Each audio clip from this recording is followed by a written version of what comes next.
এবার আসুন, এই সূরার মধ্যে মোটামুটিভাবে 4টা থেকে 5টা অংশ আছে।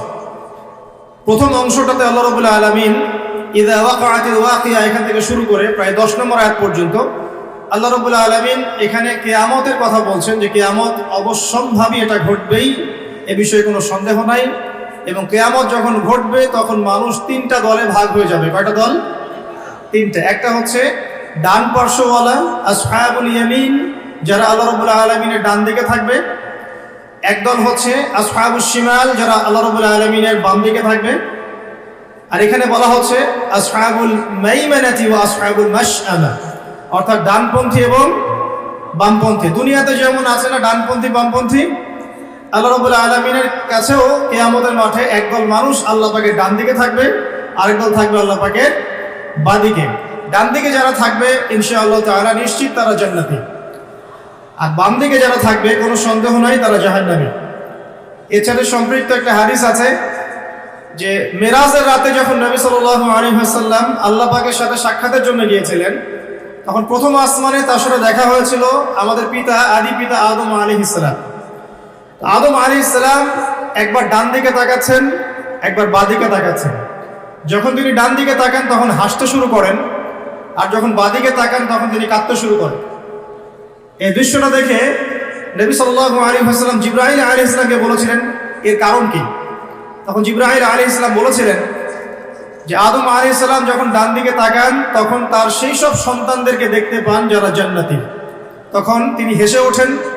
এবং যখন তিনি বাঁ দিকে তাকান সেই সব সন্তানকে দেখতে পারেন যারা জাহান্নামী, এটা দেখে তিনি কেঁদে ওঠেন। এখানে আমরা সেটাই পাচ্ছি। আরেকটা দলের কথা এখানে বলা হয়েছে আস-সাবিকুন আস-সাবিকুন, অর্থাৎ অগ্রগামী, যারা প্রত্যেকটা ক্ষেত্রে অগ্রগামী। অর্থাৎ হাসরের মাঠে 3টা দল দেখতে পারবো আমরা। একদল আল্লাহ রাব্বুল আলামিনের ডান দিকে, যারা আসহাবুল মাইমানা। একটা দল হচ্ছে আল্লাহ পাকের বাম দিকে, আসহাবুল মাশআমা। আর একটা দল হবে আস-সাবিকুন আস-সাবিকুন, যারা আল্লাহ রাব্বুল আলামিনের সামনে থাকবে। কোথায় থাকবে? সামনে। এরা হচ্ছে অগ্রগামী। নবীগণ, সিদ্দিকগণ, শহীদগণ, তারা এই শ্রেণীর অন্তর্ভুক্ত হবে ইনশাআল্লাহ। আল্লাহ, আমরা দোয়া করি আল্লাহ পাক যেন আমাদেরকে তাদের অন্তর্ভুক্ত হওয়ার তৌফিক দান করেন। এরপরে সূরার একটা ফেজ আছে। প্রথম ফেজ মানে অংশের মধ্যে এই বিষয়টা আপনি পাবেন।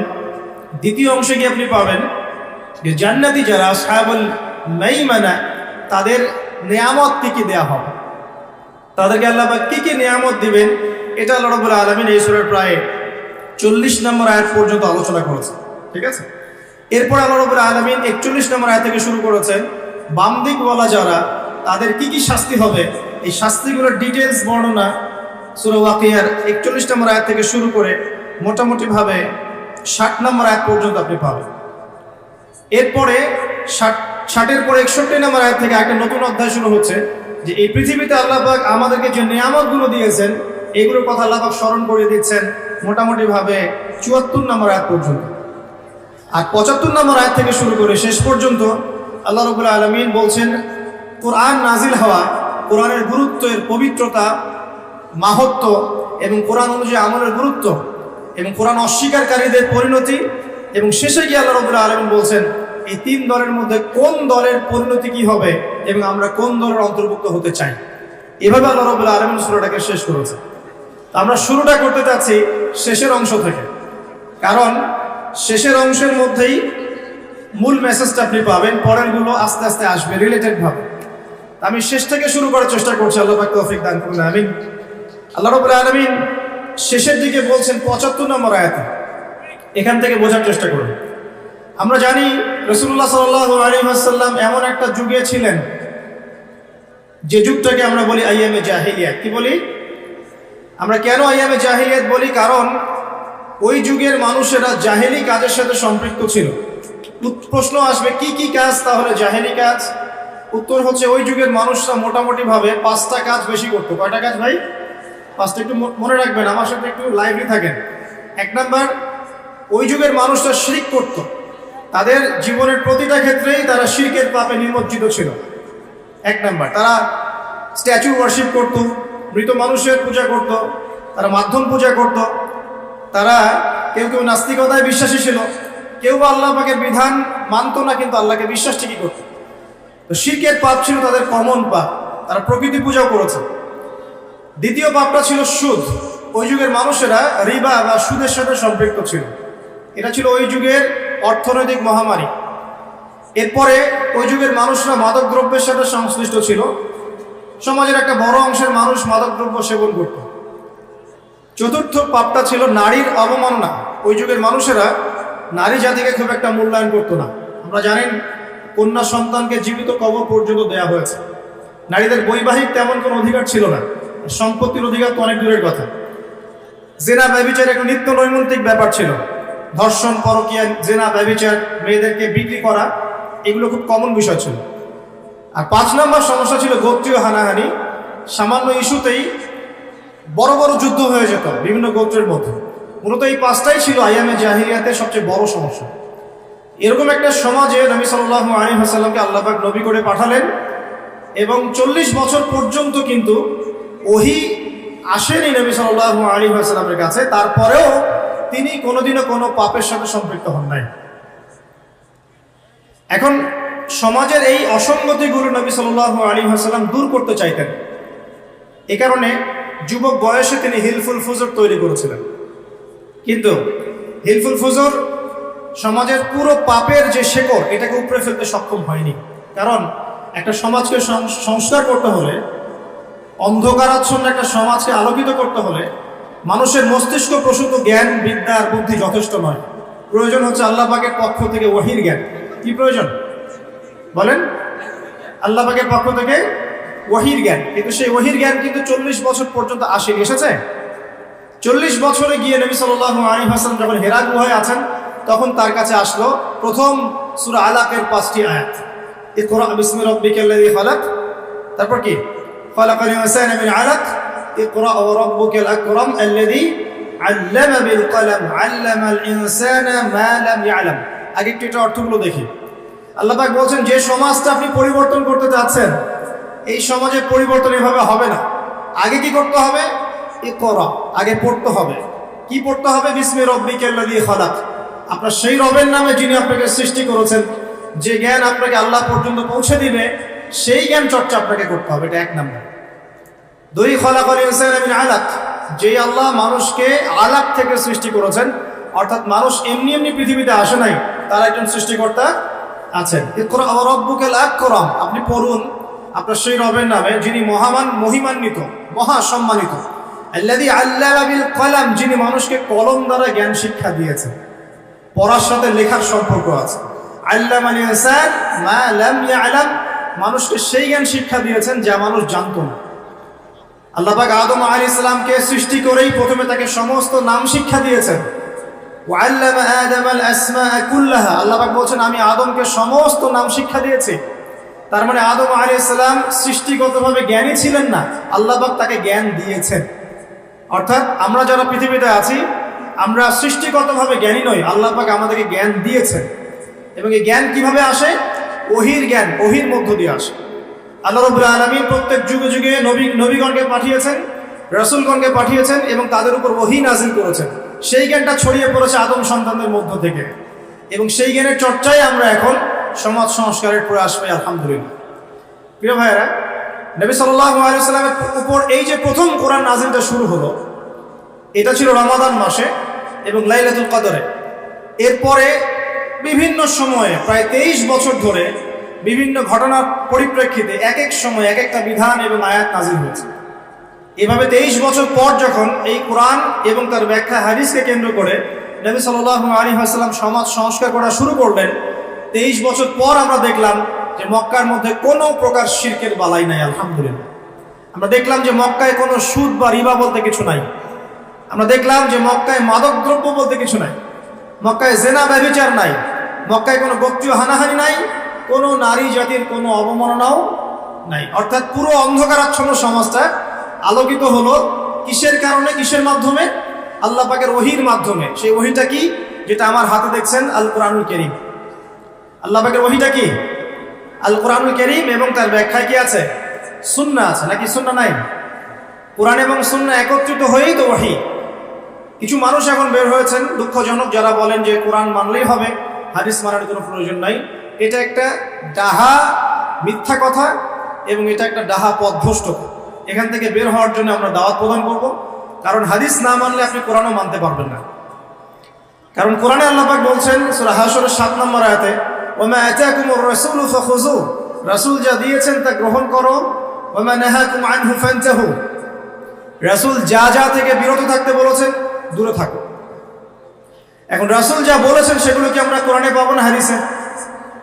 রাসূল যা থেকে বিরত থাকতে বলেছেন সেগুলো কি আমরা কোরআনে পাবো না হাদিসে? তাহলে কোরআনের এই আয়াতকে মানতে হলে আমাকে হাদিস মানতেই হচ্ছে।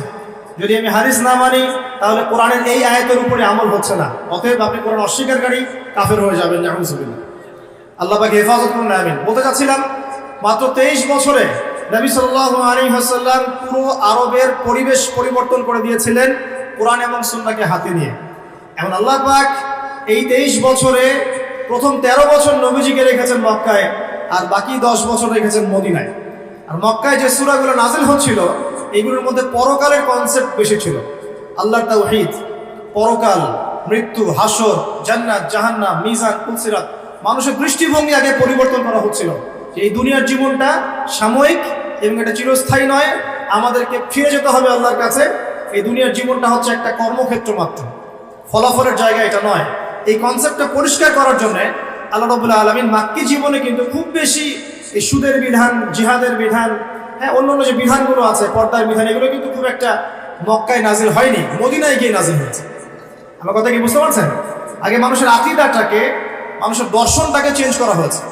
বস্তুবাদী দর্শন থেকে আগে পরকালমুখী দর্শনে মানুষকে নিয়ে আসা হয়েছে, আল্লাহর কাছে আত্মসমর্পণের দর্শনে আনা হয়েছে। এরপর আল্লাহ পাক একটা একটা করে বিধান দিয়েছেন, মানুষ অবনত চিত্তে আত্মসমর্পণ করেছে। অতএব দাওয়াতি কাজ করতে গেলে আগে এইভাবেই কাজ করা উচিত। আগে মানুষকে আল্লাহর দিকে নিয়ে আসতে হবে, তাওহীদের দিকে নিয়ে আসতে হবে, লা ইলাহা ইল্লাল্লাহের দিকে নিয়ে আসতে হবে, মুহাম্মদুর রাসূলুল্লাহর দিকে নিয়ে আসতে হবে। তারপরে আস্তে আস্তে দেখবেন ইনশাআল্লাহ সেই মানুষ নামাজ, রোজা, হজ, যাকাত, পর্দা সবই করবে। ইনশাআল্লাহ করবে না? আল্লাহ পাক এভাবেই দাওয়াতটা দিতে বলেছেন নবী সাল্লাল্লাহু আলাইহি ওয়াসাল্লামকে। এর পরিপ্রেক্ষিতে এক পর্যায়ে সূরা ওয়াকিয়া নাযিল হয়। যে কোনো মাক্কি সূরা আপনি দেখবেন সেখানে হিস্ট্রি পাবেন, পূর্ববর্তী নবীদের ঘটনা পাবেন, আগেকার আম্বিয়া কেরামের ঘটনা পাবেন, জান্নাতের বর্ণনা পাবেন, জাহান্নামের আযাবের বর্ণনা পাবেন, মৃত্যু, পরকাল, মিজান, পুলসিরাত, এগুলোর কথা পাবেন মাক্কি সূরাগুলোর মধ্যে। সূরা ওয়াকিয়ার মধ্যে আল্লাহ পাক এটাই বলেছেন। আমি শেষ থেকে করছি এই কারণে, আল্লাহ পাক বলছেন বিসমিল্লাহির রহমানির রহিম, ফালা উকসিমু বিমাওয়াকি'ন নুজুম। খেয়াল করুন, আল্লাহ পাক বলছেন আমি কসম করছি, আল্লাহ পাক বলছেন আমি কসম করছি নক্ষত্রগুলোর অবস্থান স্থলের। একটু কথাগুলো খুবই উঁচু মানের, উঁচু বালাঘাতের, একটু মনোযোগ দিতে হবে। আল্লাহ পাক বলছেন যে আমি কসম করছি নক্ষত্রগুলোর অবস্থান স্থলের। এটা একটা বিশাল কসম। ইন্নাহু লাকাসামুন লাউ তা'লামুন আযীম। আর আমি এখন যে কসমটা করলাম এই কসমটা একটা বিশাল বিষয়ের কসম, কিন্তু তোমরা এটা বুঝতে পারছো না। কিভাবে বিশাল বিষয় আগে এটা বোঝেন। নক্ষত্রের অবস্থানগুলো এত সূক্ষ্ম, যদি কখনো আপনি আকাশের তারা দেখে থাকেন এবং অ্যাস্ট্রোনমি সম্পর্কে আপনার কোনো সামান্য ধারণাও থেকে থাকে, আপনি বুঝতে পারবেন যে এই মহাবিশ্বে আমাদের আকাশে যে তারাগুলো দেখা যায় এই তারাগুলোর অবস্থান খুবই সূক্ষ্ম। এক একটার থেকে এক একটা ডিস্টেন্স যদি 1 ইঞ্চিও কম বেশি হয়ে যায় এই অভিকর্ষ বল, মহাকর্ষ বলটা কলাপস করবে, এত সূক্ষ্ম। আমরা এখন বলি না যে বিজ্ঞান থেকে মহাবিশ্ব সৃষ্টি হয়েছে, কেউ সৃষ্টি করে না, নাউযুবিল্লাহ। অথচ এই মহাবিশ্বের প্রতিটা গ্রহ, নক্ষত্র, গ্যালাক্সি, সৌরজগৎ, চন্দ্র, সূর্য, পৃথিবী, এগুলো এত সূক্ষ্ম গাণিতিক ব্যাখ্যায় আছে, এত সূক্ষ্ম গাণিতিক সূত্র মেনে চলে, যার একটু ডানে বামে গেলেই মহাবিশ্ব কলাপস করে যাবে। শুধু যদি সূর্যটাকে 1 হাত এগিয়ে দেওয়া হয় তাহলে এই পৃথিবীর অর্ধেকের বেশি জায়গা মরুভূমি হয়ে যাবে। আর যদি সূর্যটাকে 1 হাত পিছিয়ে দেওয়া হয় তাহলে এই পৃথিবীর একটা বড় অংশ বরফের চাদরে ঢেকে যাবে।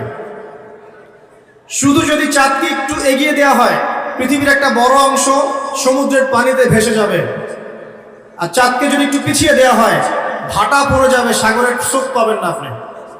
কথাগুলো বুঝতে হলে আপনাকে অ্যাস্ট্রোনমি জানতে হবে, কিছুটা হলেও আপনাকে এগুলো পড়াশোনা করতে হবে। আল্লাহ পাক বলছেন তারাগুলোর অবস্থানের কসম করছি আমি আল্লাহ। আর তোমরা যদি জানতে যে কসমটা কত বিশাল, অর্থাৎ এটা একটা বিশাল মানের কসম, তারাগুলোর অবস্থানের কসম। এখানে কোরআনের আয়াতকে তারার সাথে তুলনা কেন করা হচ্ছে একটা বিষয় আছে। আপনি যদি তারাগুলোর অবস্থান স্থল মেলাতে পারেন, আপনি পথ খুঁজে পাবেন। মনে করেন পৃথিবীতে কোনো ঘড়ি নাই, সব শেষ, আপনি সমুদ্রে চলাফেরা করছেন, কোন দিক পূর্ব, কোন দিক পশ্চিম, কোনটা উত্তর, কোনটা দক্ষিণ, আপনি বুঝতে পারবেন অনলি তারা দেখে, আর কোনো সুযোগ নাই। আগেকার নাবিকরা এইভাবে তারা দেখে পথ চলত।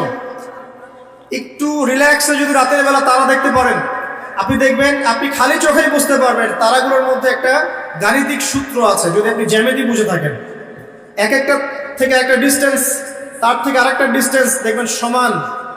কারোর সাথে ত্রিভুজ আকৃতি, কারোর সাথে চতুর্ভুজের আকৃতি, কারোর সাথে বর্গাকৃতি তারাগুলো আছে, এত সূক্ষ্ম হবে। আল্লাহ পাক এগুলো এমনি এমনি সৃষ্টি করেন নাই। আল্লাহ পাক বলেছেন এই তারাগুলো হিফজন, মানে এগুলো শয়তানকে প্রতিহত করে দেয়।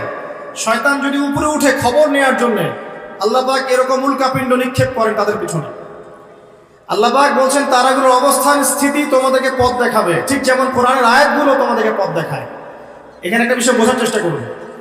আপনি যদি তারাগুলোর অবস্থান মেলাতে পারেন, তাহলে যেমন আপনি পথ খুঁজে পাবেন, ঠিক তেমনি আপনি যদি কোরআনের এক আয়াতকে আর এক আয়াতের সাথে মেলাতে পারেন, তাহলে হেদায়েত খুঁজে পাবেন। আমি কি বোঝাতে পারছি?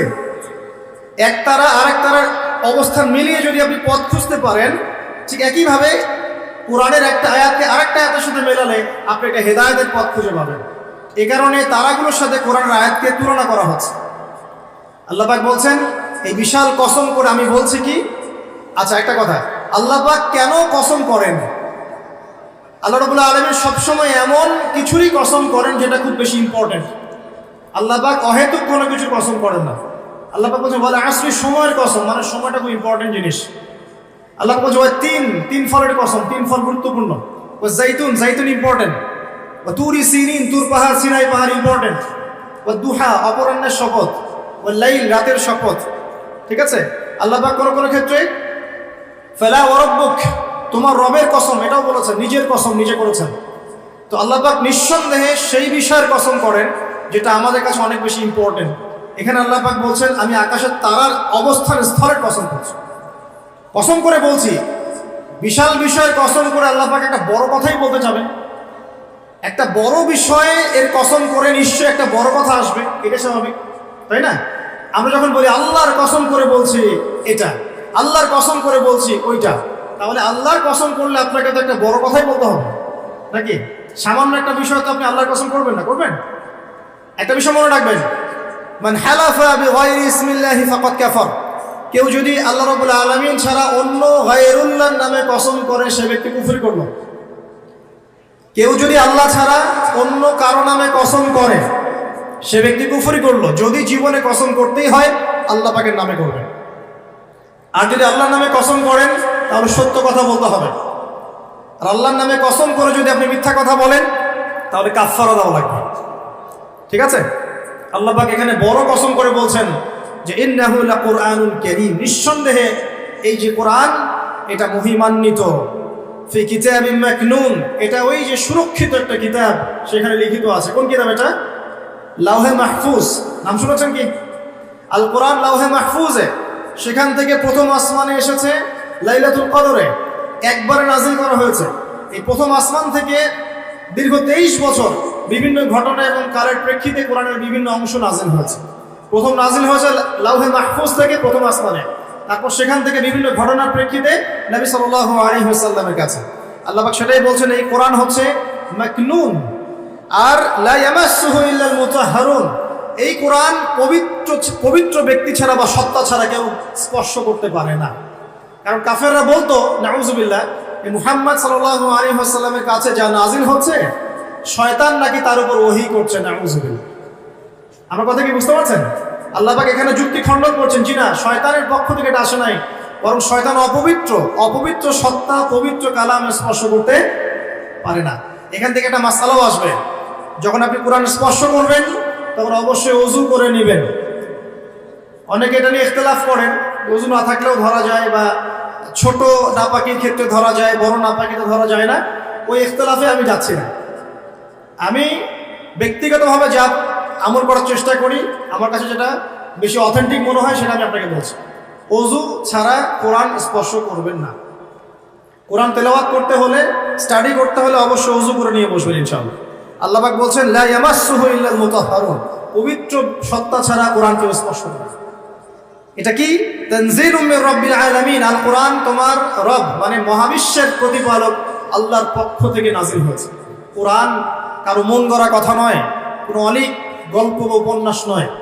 কোরআনুল কারীম কোনো জিন শয়তানের পক্ষ থেকে আসে নাই, বা এটা কোনো নিজের হাতে রচিত কোনো কিতাব নয়। আগেকার তাওরাত, জাবুর, ইনজিল থেকে কপি করা হয়নি, বরং কোরআন রব্বুল আলামিনের পক্ষ থেকে কি হয়েছে? নাজিল হয়েছে। আল্লাহ পাক বলেন আফা বিহাদাল হাদিসি আনতুম মুদহিনুন, তোমরা কি এই যে হাদিস, কোরআনকে এখানে হাদিস বলা হচ্ছে, হাদিস মানে কিন্তু বাণী, কোরআনকে বলা হচ্ছে এই বাণী বা এই হাদিসকে কি তোমরা এড়িয়ে যাচ্ছ? আল্লাহ পাক বলেন ওয়া তাজআলুনা রিজকাকুম আন্নাকুম তুকাযযিবুন, এই কথাটা ভালো করে শুনুন। আল্লাহ পাক বলেন কোরআনকে অস্বীকার করাই কি তোমরা তোমাদের রিজিক বানিয়ে নিয়েছো? আজকের বিশ্বে যত মানুষ রিজিক পাচ্ছে বেশিরভাগ কোরআন অস্বীকার করে রিজিক পাচ্ছে। বুঝতে পারছেন না? মনে হয় কোরআন এবং তার সাথে বিরোধিতা করে মানুষ রিজিক কামাই করছে না? মানুষ সুদের মধ্যে দিয়ে রিজিক পাচ্ছে, কোরআনকে পাশ কাটিয়ে যাচ্ছে। মানুষ ঘুষের মধ্যে রিজিক নিচ্ছে, কোরআন পাশ কাটিয়ে যাচ্ছে। মানুষ দুর্নীতি করে রিজিক নিচ্ছে, কোরআন পাশ কাটিয়ে যাচ্ছে। কোনো কোনো ক্ষেত্রে ইসলামের বিরোধিতা করাটাকেই রিজিক বানিয়ে নিয়েছে মানুষ, তাই নাই? কত মানুষ বই লিখছে ইসলামের বিরুদ্ধে, টকশো করছে ইসলামের বিরুদ্ধে, বক্তব্য দিচ্ছে ইসলামের বিরুদ্ধে, সংগঠন চালাচ্ছে ইসলামের বিরুদ্ধে। মানে আল্লাহ পাক বলছেন তোমরা কি কোরআনের বিরোধিতা করাটাকেই রিজিক বানিয়েছ? কত চমৎকার কথা, তাই না? বাস্তবে তাই হচ্ছে না? বাস্তবে এটাই হচ্ছে। খুব কম সংখ্যক মানুষ বাদ দিয়ে বেশিরভাগ আর বিরোধিতা করেই রিজিক অর্জন করার চেষ্টা করছে। আল্লাহ পাক আমাদেরকে বোঝার তৌফিক দান করুন, আমিন। আল্লাহ পাক বলেন ফালাউলা ইযা বালাগাতিল হুলকুম, কতদিন করবে এভাবে, কতদিন চলবে এভাবে? ফালাউলা ইযা বালাগাতিল হুলকুম, ওই কথা স্মরণ করো যখন তোমাদের প্রাণ জানটা চলে আসবে হুলকুমে। হুলকুম কোনটা? যেখান থেকে আপনি হা আইন এগুলো উচ্চারণ করেন, তাই না? নাকি ওস্তাদরা আছেন না এখানে? এটা হুলকুম। বাই দ্য ওয়ে, এখন অবশ্য একটা যুগ চলছে, এখন শায়েখ হতে কোরআন তেলাওয়াত করা শেখা লাগে না, এমনি এমনি মানুষ শায়েখ হয়ে যেতে পারে, এটা আলাদা বিষয়। তবে কোরআন বিশুদ্ধ করে তেলাওয়াত করা শিখতে হবে না? হুলকুম থেকে যে অক্ষরগুলো আসে আমরা তো জানি। আল্লাহ পাক বলছেন তোমাদের প্রাণ যখন হুলকুমে চলে আসবে সেই সময় তোমরা বুঝতে পারবে। কি বুঝবে? ওয়া আনতুম হিনা ইযিন তানজুরুন, তোমরা তখন ফেলফেল করে তাকিয়ে থাকে না মানুষ? কেউ যখন মারা যাচ্ছে আপনার সামনে, কারো কিছু করার আছে? আশপাশের মানুষ ফেলফেল করে তাকিয়ে থাকে না? কিচ্ছু করার নাই।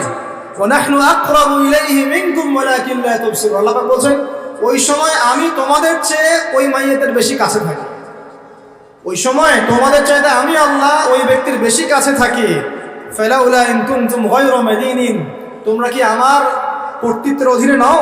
তারজিউনাহা ইন কুনতুম সাদিকিন, যদি এখন ক্ষমতা থাকে যে আল্লাহ যে কোরআন যে ইসলামকে অস্বীকার করলা, এখন ক্ষমতা থাকলে সেই প্রাণটাকে ফিরাই দাও দেখি। আল্লাহর কথা কি বুঝতে পারছেন? আল্লাহ পাক বলছেন তোমরা কি কোরআন এর বিরোধিতা করাটাকে রিজিক বানিয়েছ? করতে থাকো, কিন্তু যখন তোমাদের প্রাণ কণ্ঠাগত হবে তখন তোমরা ফেল করে তাকিয়ে থাকবে, কিছুই করতে পারবে না। ওই সময় আমি আল্লাহ ওই ব্যক্তির কাছে থাকি তোমাদের চাইতে, আর তোমরা যদি আমার কর্তৃত্বের বাইরেই থাকো তাহলে ওর জানটাকে ফিরাই নিয়ে আসো দেখি। কথাগুলো কি বুঝতে পারছেন? আমি আসলে কোরআন অনুবাদ করতেও পারছি না এবং ব্যাখ্যাও করতে পারছি না, আমার অপারগতা। আমি এখন এই বয়সে এসে ফিল করি যে আমি আসলে ইসলামের মনে হয় 5 থেকে 10% জ্ঞান অর্জন করতে পারি না। আমার কাছে এই ফিল হয় আমি যত বেশি জ্ঞান অর্জনের সাগরে ডুব দিয়েছি বা দিচ্ছি, আমার কাছে এটাই মনে হচ্ছে যে আমি এখন পর্যন্ত 10% জ্ঞান অর্জন করতে পারি নাই, এখনো ডুবি দিতে পারি নাই। মণিমুক্ত আহরণ করে কিভাবে আপনাদের সামনে উপস্থাপন করবো এটা আমার জানা নেই, তবে আমি আমার জায়গা থেকে চেষ্টা করছি। আর কোরআন এত উচ্চ মানের একটা কিতাব যেটার ব্যাখ্যা করার আমাদের পক্ষে আসলে পসিবল না। কোরআন ব্যাখ্যা করা বা এর আয়াতের যে মর্ম সেটা আপনাকে বুঝিয়ে দেয়া আসলে আমার পক্ষে পসিবল না। আমি মনে করি না এটা কারো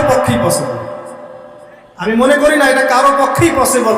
কোরআনের এক্সাক্ট মিনিংটা, এক্সাক্ট বালাগাত এবং বুঝটাকে আপনার কলিজায় ঢুকাই দিবে, এটা আমার মনে হয় না কারো পক্ষে পসিবল। একজন ব্যক্তি তার পক্ষে সম্ভব ছিল, তিনি ছিলেন আমাদের প্রিয় নবী মুহাম্মদ রাসূলুল্লাহ সাল্লাল্লাহু আলাইহি ওয়াসাল্লাম, এবং তার সাহাবায়ে কেরাম রাদিয়াল্লাহু আনহুম যা শিখেছেন যদি তাদেরকেও পেতাম তাহলে হয়তো কিছু আমরা অ্যাচিভ করতে পারতাম। তারপরের জেনারেশনকে যদি পেতাম তাও কিছু অ্যাচিভ করতে পারতাম। এখন 1400 বছর পরে এসে এই কিতাব নিয়ে আমরা স্টাডি করছি। আর আমরা যারা এখন বেঁচে আছি, আমাদের মধ্যে কি সেই নূর আর মারিফত আছে যা নবী এবং সাহাবীদের যুগে ছিল? তাহলে কিভাবে আমি আপনাকে কোরআনের পুরো অথেন্টিসিটি এবং এই ইন্টারপ্রিটেশন আপনাকে বোঝাবো কিভাবে? আসলে আমার পক্ষে সম্ভব না, চেষ্টা করছি, শুধু অনুবাদ করে শোনাতে পারছি, আমি ব্যাখ্যা আপনার সামনে করতে পারছি না। আল্লাহ পাক মাফ করুন। আল্লাহ পাক শেষে গিয়ে বলছেন যে কোরআন বিরোধিতা করাটাকেই কি তোমরা রিজিক বানিয়ে নিয়েছো? জেনে রেখো, যদি কোরআনের বিরোধিতা করতে থাকো, একদিন তোমাদের মৃত্যু আসবেই। যেদিন আসবে সেদিন কণ্ঠনালীর কাছে চলে আসবে তোমাদের প্রাণ। ওই দিন আশপাশে বহু মানুষ থাকলেও কেউ তোমাদের কোনো উপকার করতে পারবে না। সবাই ফ্যাল করে তাকিয়ে থাকবে। তোমার নিয়ন্ত্রণ আমার হাতে থাকবে, এবং যদি ক্ষমতা থাকে আর তোমরা যদি আমার কর্তৃত্বের বাইরেই থেকে থাকো, তাহলে ওই আত্মাটাকে ফেরত দিয়ে দেখিও সেদিন যদি তোমাদের ক্ষমতা থাকে। আমরা কি পারবো? অতএব আমাদের উচিত হবে কি, আল কোরআনের সামনে কি করা? আত্মসমর্পণ করা, নত হওয়া। এখন নত হওয়া মানে কি সেটা আমি 6টা সেন্টেন্সে বলছি আপনাকে। আল কোরআনের সামনে আত্মসমর্পণ করা বা নত হওয়ার মানেটা কি, এটা আমি আপনাকে 6টা সেন্টেন্সে ব্যাখ্যা করছি। 1 নাম্বার, আমরা যারা বেঁচে আছি উম্মতে মুহাম্মাদি, আমাদের প্রত্যেকের উচিত হবে আল কোরআন আগে বিশুদ্ধ করে তেলাওয়াত করতে শেখা। এটা আমাদের প্রথম কাজ। শিখবো ইনশাআল্লাহ। আল্লাহ পাক তৌফিক ইনায়াত করুন। এটা হচ্ছে ইসলামের পড়াশোনার একদম বেসিক প্রাইমারি স্টেজ। কোরআন তেলাওয়াত করা শেখাটা হচ্ছে দিনের পড়াশোনার একদম বেসিক স্টেজ। এরপরে আসে কোরআনের অনুবাদ শেখার ব্যাপার, কোরআনের আরবি ব্যাকরণ শেখার ব্যাপার, নাহু সরফ শেখার ব্যাপার, বালাগাত শিখতে হয়, তারপরে হাদিস আছে, তারপরে আপনার যে আকীদা আছে, ফিকহের বইগুলো আছে, উসুলের বইগুলো আছে, তারপরে আস্তে আস্তে বড় বড় কিতাবগুলো আপনাকে পড়তে হয়। তো এই যে সিলেবাসটা আপনার সামনে আছে, এই সিলেবাসটা কভার করার প্রথম স্টেজটা কি? আগে আপনাকে আল কোরআন বিশুদ্ধ করে তেলাওয়াত শিখতে হবে। নবী সাল্লাল্লাহু আলাইহি ওয়াসাল্লাম বলেছেন, খায়রুকুম মান তাআল্লামা আল কোরআন ওয়া আল্লামা। তোমাদের মধ্যে সেই ব্যক্তি শ্রেষ্ঠ, উত্তম, যে ব্যক্তি নিজে আল কোরআন শেখে, অন্যকে শেখায়।